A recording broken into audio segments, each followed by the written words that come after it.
Imagine a soldier, alone in the jungle, feverish, dying. He knows he won't see morning.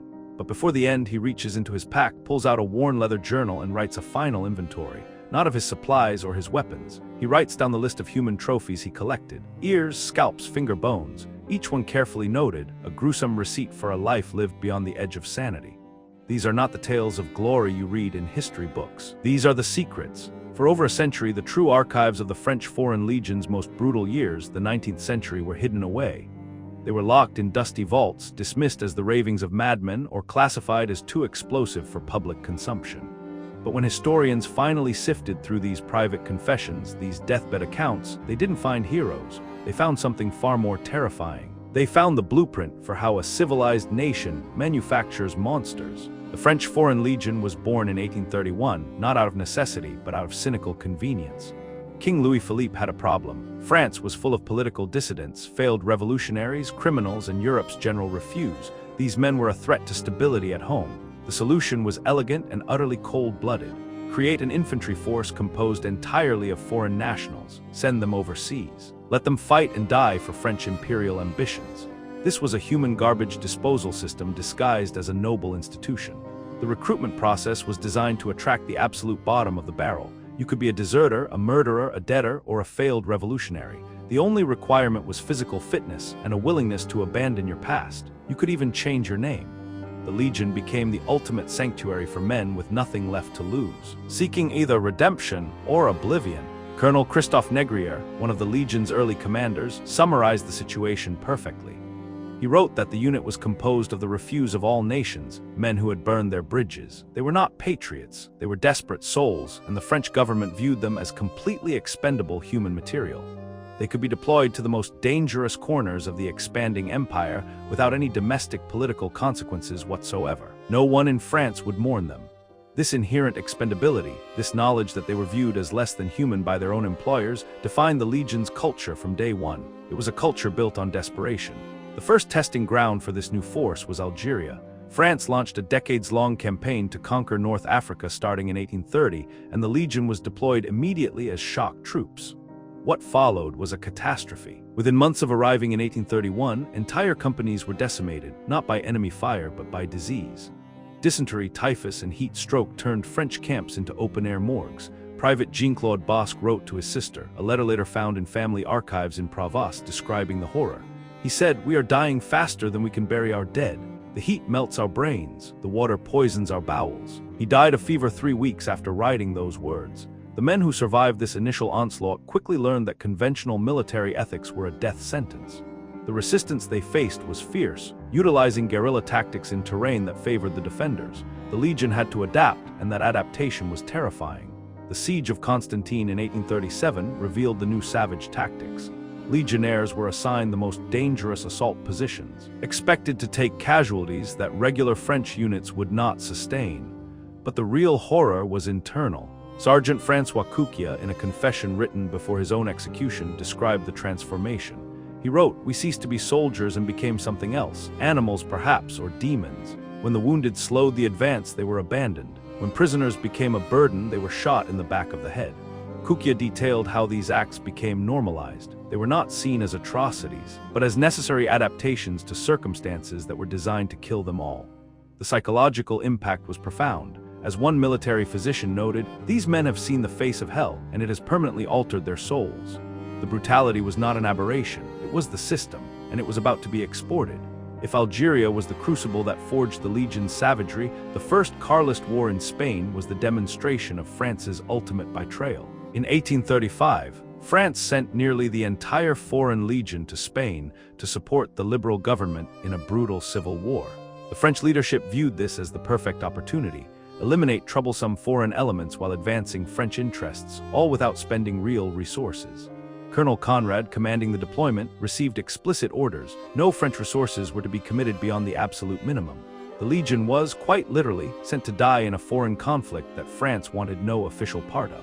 The reality of Spanish service was shocking, even for men accustomed to hardship.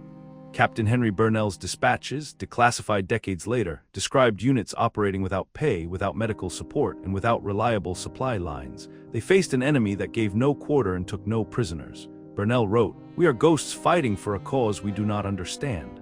Abandoned by the nation we serve and despised by the people we are meant to protect." The tactical situation forced a complete breakdown of discipline. Facing Carlist forces that employed brutal guerrilla tactics, the Legion responded in kind. Systematic torture of captured fighters became routine. Retaliatory massacres of civilians suspected of supporting the enemy were commonplace. When the enemy takes no prisoners, you learn to do the same. But the Carlist forces introduced a new level of horror. They tortured captured legionnaires. This created a cycle of escalating brutality, where the only moral imperative was survival at any cost.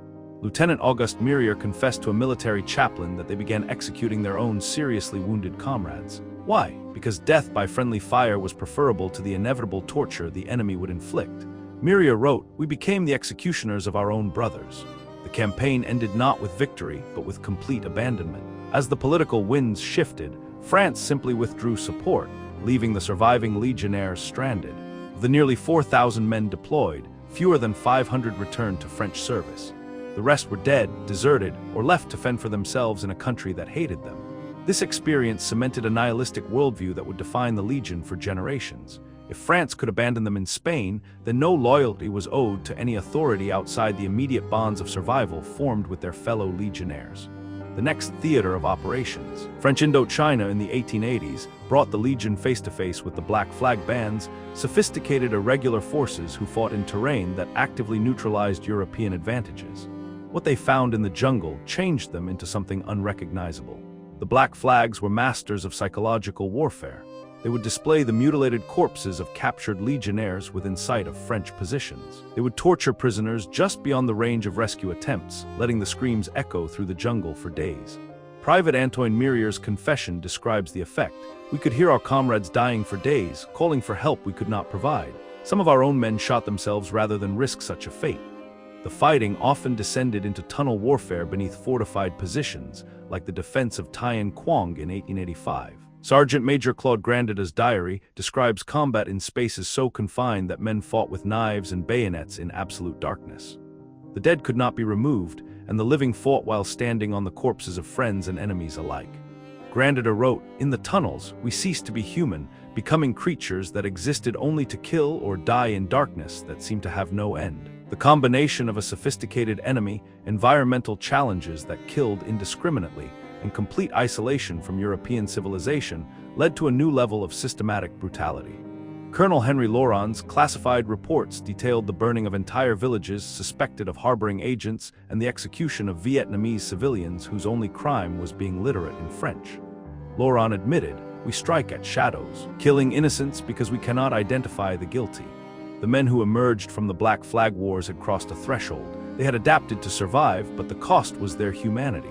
By the late 1880s, the Legion had developed a military culture unlike any other in Europe. It was a culture where vengeance was not just an emotion, but a tactical doctrine. The confessions from this period are the most disturbing. They reveal men who had moved beyond conventional morality into a realm where survival was the only god. The abandonment of the wounded, once a necessity, became ritualized. Sergeant Major Auguste Delacroix described the execution of seriously wounded legionnaires not as an act of mercy, but as an assertion of control over their own fate. He wrote, "We refuse to allow our enemies the satisfaction of our suffering, choosing death on our own terms rather than submission to their brutality." The systematic torture of prisoners also evolved. It stopped being about gathering intelligence and became a psychological release. A military chaplain, Father Antoine Marot, observed that the men tortured not to learn, but to transfer their own pain onto others. They sought relief through the infliction of the suffering they had endured themselves. Lieutenant Auguste Marot, facing a disciplinary hearing for atrocities against Arab civilians, articulated the twisted logic perfectly. He argued, "We are no longer subject to the moral laws that govern civilized men, because we no longer live in civilization. We exist in hell, and hell has different rules. To survive in hell, one must become a demon." The most chilling revelation is the psychological numbness. Sergeant Major Claude Grandjean's diary documents the execution of 6 Chinese prisoners who could no longer march. He wrote with clinical detachment, "I felt nothing as their blood soaked into the jungle earth. Once this absence of feeling would have terrified me. Now it seems natural, perhaps even necessary for survival in this place where compassion equals death." These men had been systematically stripped of their humanity in service to an empire that neither understood nor supported them. They had traded their souls for survival. The ultimate price of service in the 19th century Foreign Legion was not measured in casualty statistics. It was measured in the complete moral and psychological destruction of the men who survived. Veterans who returned to Europe were broken. They were incapable of normal human relationships, haunted by persistent nightmares, and addicted to the violence that had sustained them. As one doctor noted, they required constant conflict to maintain psychological stability. They had survived their service, but what survived bore only a superficial resemblance to what they had been before. They were ghosts, haunting the margins of the civilization they had supposedly served. Too dangerous for normal society, but too damaged to serve any useful purpose. The French Foreign Legion, in its formative years, proved one terrible truth: that a civilized society can create institutions that systematically strip away all human moral constraints, all while maintaining the fiction that such violence serves a noble purpose. What dark corner of history should we uncover next? Tell us in the comments below. And if you want to keep exploring the brutal truths hidden beneath the surface of history, make sure to like this video, subscribe, and click that notification bell. We'll see you in the archives.